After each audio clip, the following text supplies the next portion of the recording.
right now, you have the young ones out there. They need our generation, our age, kids our age, to talk with kids like that. I have a lot of friends who are outside of the church who are messed up, and it hurts me inside because a lot of these kids I care for, and they won't come to the church.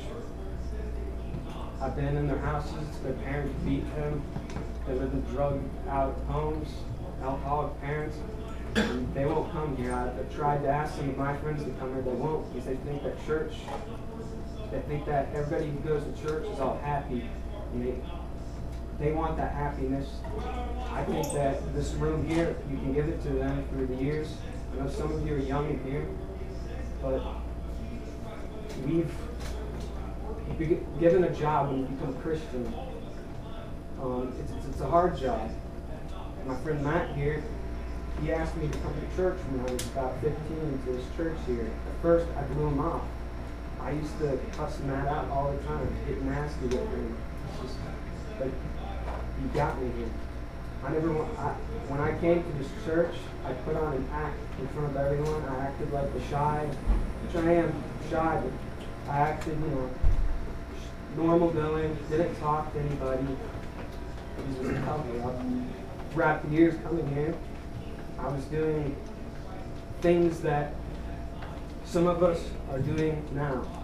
Last year, I almost got a girl pregnant. And while I was coming here, helping out at the church here, about 5 months, I was having sex every day, and I started doing drugs again. But at the same time, I was coming here, even talking with my friend Matt, and I was lying to people who were praying for me. The reason I did that is because inside, I was lost. My friend Matt even heard why it happened is because my father, recently I tried to start a relationship with my dad back 2.5, 3 years ago.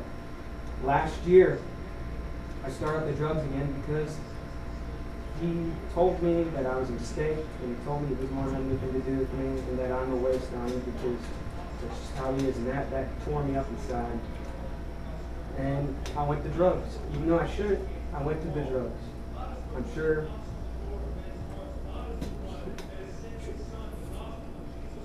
Now I'm leaving because I'm leaving to Canada because I want to prove myself to friends. I want to show that I can make something out of myself. In 2 weeks, I'm doing the hardest thing that I've ever done in my life. Yeah, I've been arrested. I've done stuff like that. All that stuff. That was scary for me, but this is more scary. I'm leaving my family behind. I'm going to stay with my aunt up in Canada. I'm going to Vancouver in 2 weeks, and I'm leaving my mom behind, and I'm going to stay up there. It's not like a trip. I'm staying up there for good. I wasn't gonna leave until I came up with the decision that I had to leave. I want to get an education. I want to make something out of myself. Everybody in here, we all struggle. I know everybody in here, we can be a certain way around our friends and stuff, but deep down, when you go home at night, some of you in there, I feel how you're feeling inside. I've been there, and I still do some of the stuff. Being Christian nowadays it's not easy. To be honest with you, I've always felt embarrassed being around all of you. I'm not saying that to be mean. It's just the type of people I hanged out with and I grew up around. Some of my friends are dead now because they OD'd on drugs. I'm all choppy right now, but I had a point, but fine. Okay. Drugs. It's serious. You can't really just tell somebody that, well, you'll do good, just pray to God and it'll be away. I've learned that I myself had to come to the point to where I don't want to do that. It's my own freedom of will. It's not, I used to get angry when I did the drugs and stuff, say, why can these kids, why do they get it so good? Why can't I shake the drug problems? Why am I doing this, God? And I used to get angry at it. taught me recently that it was me. I'm the one who bought them, the one who dealt them. I was doing this stuff. It was my own choice. Well, God didn't do this to me, I did. Some of you in here are depressed. I've dealt with anxiety, depression. I've been Baker acted before. It's a long story, I'm not going to go into that. I've tried to kill myself more than 4 times in the past 4 years. I tried to kill myself. I've almost OD'd 4 times too. I don't talk about it. I don't even like talking about it now, but I feel that if I say it, people in here can understand.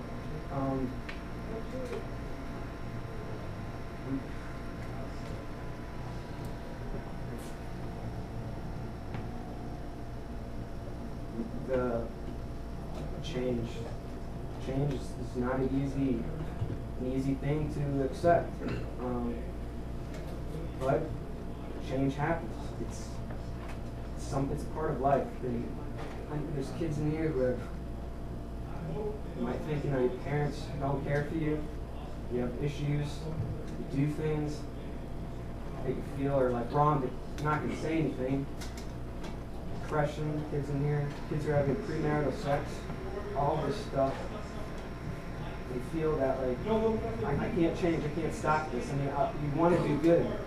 I know how you feel. No man is going to be able, I could talk with you all, but it's not me. You have to come to the realization that you yourself have to come to that point where you decide to stop. Like Matt, I used to think if I listened to everything he said, I'm going to be a good person. And I'd listen to him all the time. But 2 days go by, I'd be at a party, having sex with girls, doing drugs, and I'd get angry. I'd look at Matt and say, what is it about Matt? What is it about Allie? What is it about Amanda, people I know in this room? How are they able to do it? It's because they're listening not to what man says, they're listening to what God. I've been shaken recently with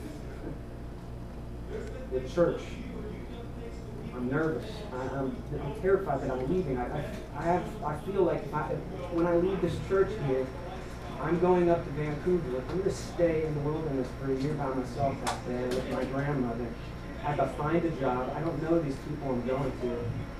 And it's Strides College. I'm afraid that when I'm up there, I'm going to fall away from God. That's my biggest fear. It's been pounding me ever since inside. But Matt helped me. I got to stop thinking about, I need the church, I need the friends. Yeah, it's good to have friends and stuff, but now I'm starting to realize that I need God. God's the one who's going to help me through all this. God is not just here where, in my little world here, He's everywhere. He's going to be with me when I leave, just like you all in here. Changes. Friends might be leaving you. Disappointments in your life. I've had disappointments in my life too from friends who backstabbed me, done me wrong. And people I've trusted my whole life and stuff, and I'm realizing that I can't put my faith into what man says. I have to put my faith into what the Bible says, what God says. It's not easy. To be honest, I read the Bible. Every night I'll read it, but I'll read like a sentence. It's something, but I can't sit there. I know there's a lot of us in here who really can't sit down and read a book. Me,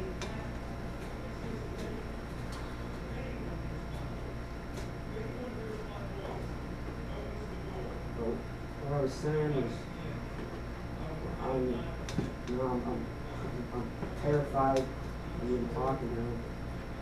There are people in here who feel that their life is no good or no worth, but we are worth something. There's a reason.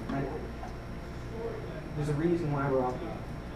We're here for a reason. We all look different. We're all different speaking. Our DNA is all different. It's just God made us. We're here for purpose. Now it's our purpose to take what He says and put it into action. I've wronged a lot of people in this room. A lot of people have seen me, not a lot, but few in here have seen me around them where I act a certain way. I'll be straight up. I'm a hypocrite. I'm a hypocrite. I know how to mold myself into certain situations. But yeah, I was a hypocrite to some people here. They see me, they might think right now that how I'm talking now is not how they see me outside of the church. And that's my wrong. I'm sorry for doing that. But Aaron's speaking to the ones over there. It's up to this room to reach out to the younger folk. The younger folk are not going to listen. And I'm not saying this, but they need people. They need people to relate to. And another thing is that what I'm speaking, I'm trying to speak. I'm sorry, but my words are coming. But we all have testimonies in here. That's the good thing about when you come to the point to tell your testimony. It's something that it's real. Like Mr. Tim, he has a testimony he's told about.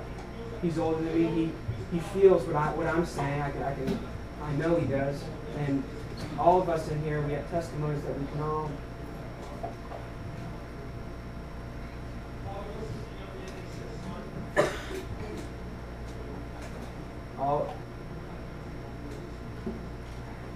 I've had points I was talking. One thing I want to stress to you is that it is good to have to find that one friend in your life who is a Christian, but it's not also a friend. It's someone you can look up to as a role model. I'm older than that, but I look at him, yes, as a friend, but he's the guy I can go to talk. I found my one friend. Yeah, you can have hundreds of friends, but everyone in this room, when you find that one friend, it's good to connect with them instead of holding it in. It's when I do things, I always run to Matt and tell him because I feel I just have to get it off my chest. It's good to get things off your chest so you can move on, because the devil made me feel like I was nothing. I've wronged my family, said you're no good, just like your father and your uncles, you're a drug addict, you're going to impregnate that girl, and I was scared. That's what I've been thinking all the time in my mind. He wants us to keep everything inside of us. That's what he wants. Because if you keep all that in, that's why I was doing the drug. It's funny, it started off with a little thing. I kept all this stuff inside throughout the years. I started drinking, smoking, smoked some weed. But this isn't doing anything for me. I went from that, I started popping pills. Percocet, Vicodin, Oxycontin, hydrocodone, Darvocet. And I was always looking for something stronger. And if I would have just let it all out instead of keeping it in, probably wouldn't have gone through what I've done. But God took all what I did wrong, and I believe this from the bottom of my heart, and He turned it over and made something good out of it now. Just like us all, we might be leading lives, doing things that we know are not wrong. You're wrong until you feel wrong. You might feel you can't take it back, but you can't. You can't change what you did last year, the year before, or even an hour ago. But that's what I've learned, that I can't change it for that. I can only change how I am now and how I make myself for the future. Now, my goals, and it's good to talk with your friends about your goals and stuff, be encouraged with you. My goals right now is I want to become a counselor, be a psychologist counselor up in Canada. I want to get my degree. I want to help kids. I want to help kids like in the Teen Challenge, but I want to help kids who are like addicted to drugs. I want to help people like that. I've lived that life. I want to help them now. And I know it's going to be a tough road for me to get my degree and everything, but that is one of my main goals. And then I want to marry a Christian woman and start a family and prove to myself that I can be a good man, and prove to my father that I'm not going to be anything like the Monroes. But also, that's another thing, some of us in here, we might be looked at, you're put on a pedestal. You might be put on a pedestal by your parents. You might be, your parents expect this from you or that, or friends around you expect you to be this certain way. What I'd say, it's hard. It was hard for me